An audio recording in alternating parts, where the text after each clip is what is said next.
Hi friends, welcome to my channel. ఈ temple వచ్చేసి కోమరవెల్లి మల్లన్న స్వామి దేవాలయం ఫ్రెండ్స్. ఇది కోమరవెల్లి మల్లికార్జున స్వామి దేవాలయం తెలంగాణ రాష్ట్రంలోని సిద్దిపేట నుండి సికింద్రాబాద్కు వెళ్ళే మార్గంలో సిద్దిపేటకు 24 కిలోమీటర్ల దూరంలో అయితే ఈ టెంపుల్ ఉంటుంది. ఇప్పుడైతే టెంపుల్ కాడికి అయితే వచ్చేసినాం ఫ్రెండ్స్. ఈ ఆలయాన్ని 11వ శతాబ్దంలో కళ్యాణి చాళుక్యులు నిర్మించారని నమ్ముతారు ఇక్కడ ప్రజలు వచ్చేసి. కోమరవెల్లి మల్లన్న స్వామి వైఫ్ వచ్చేసి మేడలమ్మ దేవత, భ్రమరాంబిక అని కూడా అంటారు. శివుని అవతారమే మల్లికార్జున స్వామి ఆలయం. ఇక్కడ ప్రతి ఆదివారం అయితే బోనాలు కూడా ఎత్తుతారు ఫ్రెండ్స్. జాతర సమయంలో భక్తులు విశేషంగా ఆకర్షించే ఇంకొక వేడుక పెద్ద పట్నం. ఇది శివరాత్రి రోజున జరుగుతుంది. భక్తులు ఆలయం ముందు ముగ్గు వేసి భగవంతుని కీర్తిస్తూ పాటలు పాడుతూ డ్యాన్స్లు అయితే వేస్తారంట. అలాగే జాతర మొదటి రోజు చివరి రోజు జరిగే అగ్నిగుండాలు, నిప్పుల మీద నడవటం భక్తులు శ్రద్ధతో చాలా ఉత్సాహంగా జరుపుతారు ఇక్కడ. ఈ మల్లన్న టెంపుల్ ఆలయానికి కొంత దూరంలో కొండపై రేణుకా దేవి కూడా ఉన్నది. ఆవిడ మల్లికార్జున స్వామికి సోదరిగా భావించి భక్తులు జాతర సమయంలో ఆవిడకి కూడా బోనాలు అయితే చేస్తారు. ఈ ఆలయానికి 20 కిలోమీటర్ల దూరంలో గ్రామదేవత కొండపోచమ్మ ఆలయం కూడా ఉంది. ఈవిడ మల్లికార్జున స్వామికి అక్క. కొండపోచమ్మకైతే మంగళవారం రోజు అయితే బోనాలు సమర్పిస్తారు. కొండపోచమ్మ ఆలయం చూడటానికి చిన్నగా ఉన్న అతి శక్తి స్వరూపిణి అని ఇక్కడ ప్రజలైతే బాగా నమ్ముతారు.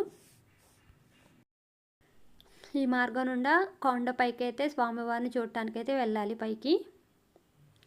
ఇప్పుడు రద్దీ మాత్రం కొంచెం తక్కువగా ఉంది. జాతర టైంలో అయితే చాలా రద్దీగా ఉంటుంది. నా ఛానల్ని ఇంతవరకు సబ్స్క్రైబ్ చేసుకోకపోతే నా ఛానల్ అయితే సబ్స్క్రైబ్ చేసుకోండి ఫ్రెండ్స్. ఇప్పుడైతే పై వరకు అయితే వచ్చేసినాము. ఇదంతా ఈ పైన ఈ ప్లేసు.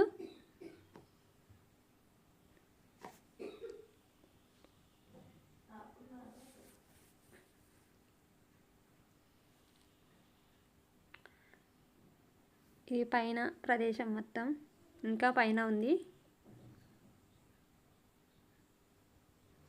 చూసారా. పైనుంచి కిందకి చూస్తే ఇక్కడ రేగి చెట్టు అయితే ఉంటుంది.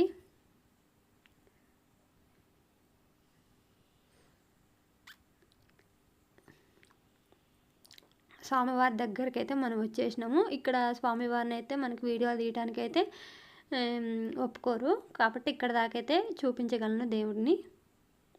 అక్కడ సిల్వర్ కలర్లో ఉందిగా, అక్కడ దేవుడు ఉంటాడు.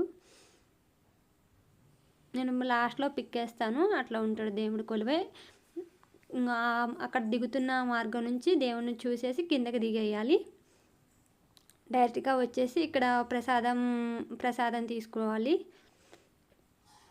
ఇక్కడ ప్రసాదాలు అమ్ముతారు. ఇక్కడ ఈ ప్లేస్ వచ్చేసి ప్రసాదాలు తీసుకోవాలి. పులిహోర ప్యాకెట్లు, మనకి లడ్డూలు అన్నీ దొరుకుతాయి ఇక్కడ వచ్చేసి.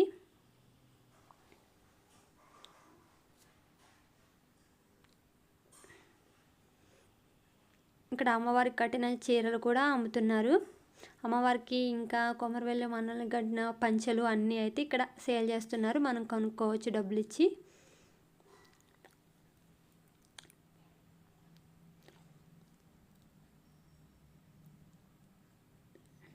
చూసారా.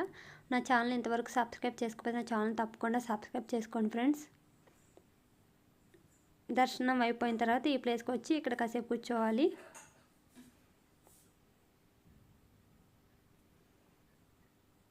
ఇదంతా బయటికి దర్శనం అయిపోయిన తర్వాత బయటకు వచ్చే ప్రదేశం ఇదంతా. ఇక్కడ కావాల్సిన బొమ్మలు అన్నీ దొరుకుతాయి. ప్రసాదాలు అన్నీ ఇక్కడైతే కొనుక్కోవాలి. ఇంకా టిఫిన్ సెంటర్స్, భోజనము అన్నీ ఇక్కడ సదుపాయాలు అయితే చాలా బాగున్నాయి. వాష్రూమ్స్ అన్నీ ఉన్నాయి.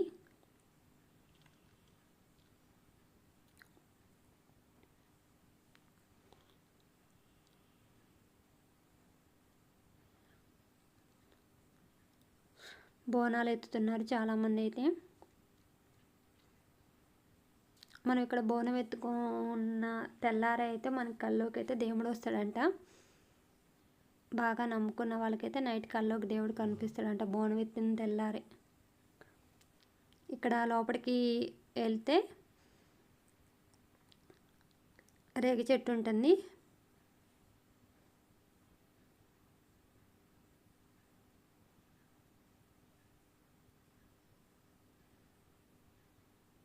చూసారా చాలామంది బోనాలు అయితే ఎత్తారు.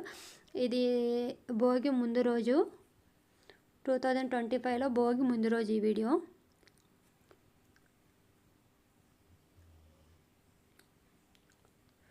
ఇక్కడ కొమరవెల్లి మల్లన్నకి వచ్చేసి కొమరవెల్లి మల్లన్న స్వామికి అయితే బండారు అంటే చాలా ఇష్టము. ఇక్కడ ప్రజలందరూ బండారు అయితే సమర్పిస్తారు ఇక్కడ దేవునికి.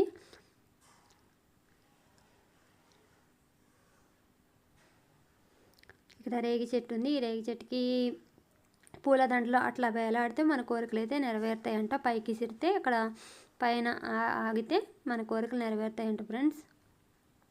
చూసారా చాలామంది అయితే పైకి విసిరారు. నా ఛానల్ ఇంతవరకు సబ్స్క్రైబ్ చేసుకోవచ్చు, తప్పకుండా ఛానల్ని సబ్స్క్రైబ్ చేసుకొని లైక్ చేయండి ఫ్రెండ్స్, అలాగే షేర్ చేయండి. Bye, thank you.